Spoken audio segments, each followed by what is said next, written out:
Earl Anthony Wayne, former U.S. Ambassador to Mexico, 2011-2015, ex embajador de Estados Unidos en México, 2011-2015. Ambassador Wayne, you were there with 2015. 2011 through 2015. 2011, okay. So 4 years.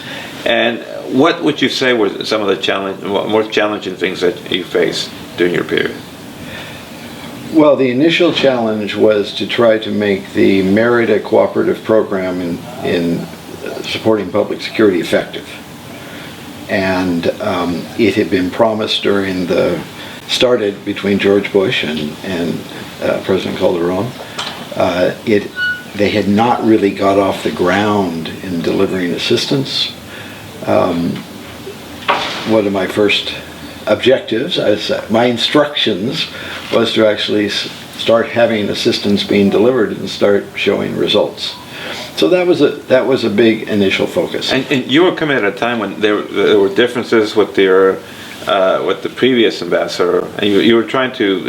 Is it fair to say regain trust? Yes, I think it was trying to build trust and to produce good results for both countries in that process. And though there were challenges to building that trust and cooperation between the different parts of the Mexican government and different parts of the U.S. government. In both governments, the public security effort demands a lot of different agencies that work together, and so it's a big challenges on both sides of the border.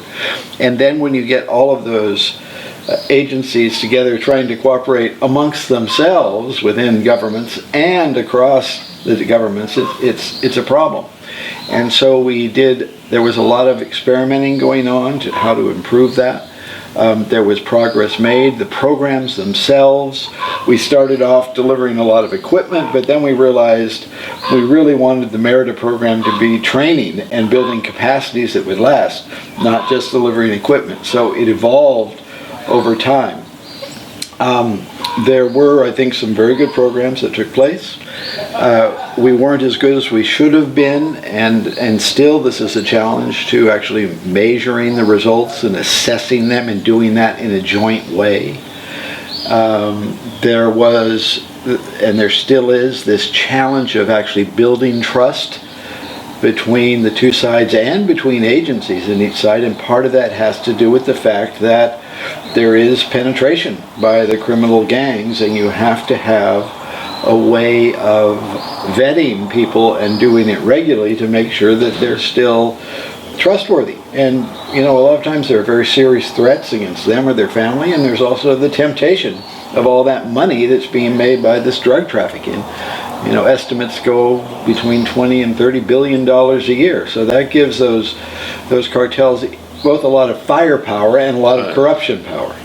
So anyway, that was one big challenge. There were really, I guess I would say, three pillars. That one is public security. The other one is the economic relationship. How do you improve what is a tremendously important relationship in a way that allows both countries to build prosperity? And so ways that you can make that smoother, more effective. We weren't yet into renegotiating NAFTA, but we were working on a lot of ways to deal with the problems that were still evident in NAFTA, and particularly facilitating legitimate flows of goods and people across the border in both directions. Right. And then the third area is what I often call the people-to-people area, and this has to do with how do you help facilitate mutual understanding across the border, support a lot of what is going on sort of naturally in sharing cultures through film, through music, and then through education exchange. How do you build those long-term relationships? So it's a very complex relationship, I would say, and I know you've interviewed many others. It really is one of the most complex relationships the United States has. It touches more U.S. citizens on a daily basis than any other relationship.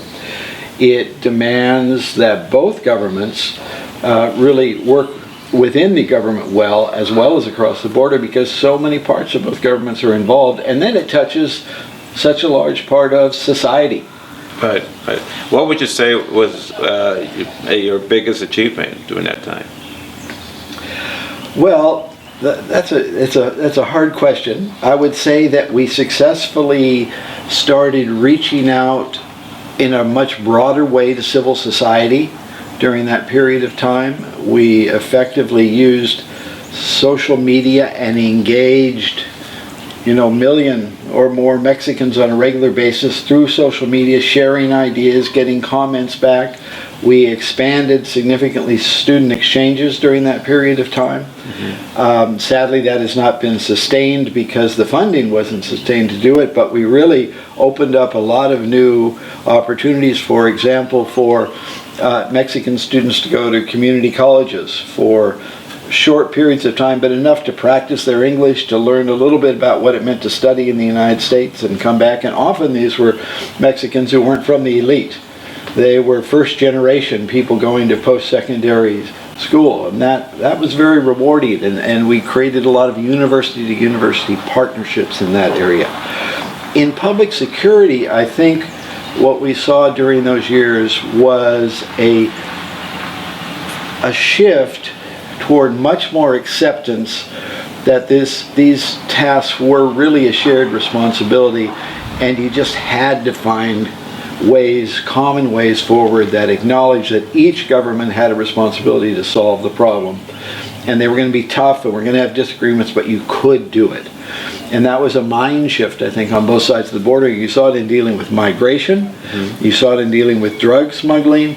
You saw it dealing in trafficking in persons and all the other bad things that happen on the border, as well as the good things that were going across, because everybody agreed, yeah, we should be facilitating all this legitimate commerce, $1 million a minute that crosses that border. You did a lot of good things, yet there's more than 200,000 people have been killed with the drug war, 35,000 last year. What do you think is missing?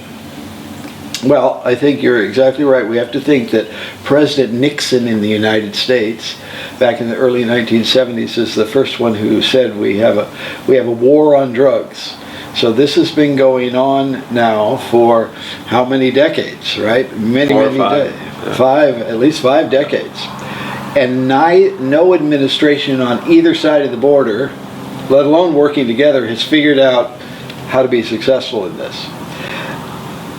But clearly, in different places, when you've seen progress, it has been in good part because people have actually been able to build trust with each other, work together to define an action plan and a strategy, and then work together to implement it.